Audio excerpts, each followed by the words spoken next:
നമ്മളിന്ന് പാൽക്കപ്പ ഉണ്ടാക്കാൻ വിചാരിച്ചത്. അപ്പം കപ്പ പുഴുങ്ങാൻ വേണ്ടി കുക്കറിലിട്ടിക്കണ്. പാൽക്കപ്പ ആക്കി ഉണ്ടാക്കാൻ വിചാരിച്ച് വെക്കുകയാണ്. രാത്രിയിലത്തെ ഫുഡാണ് നമ്മളെ. എല്ലാവരും ഒന്ന് കണ്ടു നോക്കി.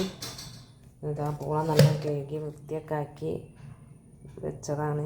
അടുപ്പത്ത് വെക്കാൻ പോവുകയാണ്. കുക്കറടച്ച് അപ്പം ഉണ്ടാക്കാൻ വേണ്ടി നമ്മൾ തേങ്ങ ചിരകി വെച്ചിട്ട് ഞാനൊന്ന് പാല് പിഞ്ഞെടുക്കാം. ഉപ്പിടാൻ ആദ്യം മറന്നു കഴിഞ്ഞപ്പോൾ ഉപ്പ് ഇട്ടെടുത്താണ്. ഉപ്പ് ഇനി നമുക്ക് തേങ്ങാപ്പാൽ ഒഴിച്ചെടുക്കാം.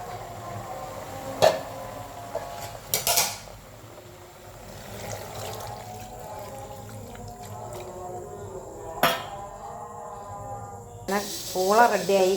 ഇനി ഒന്ന് താളിച്ച് പാരാം. വൈകുന്നേരം കേട്ടോ, നല്ല ഇരുട്ടാണ്. ഇട്ടതൊക്കെ ഇട്ട് ഒട്ടി ഇതിലേക്ക് പച്ചമുളക് ഇട്ടെടുക്കുന്നുണ്ട്. കാര്യത്തിൻ്റെ ഇല ഉണ്ട്.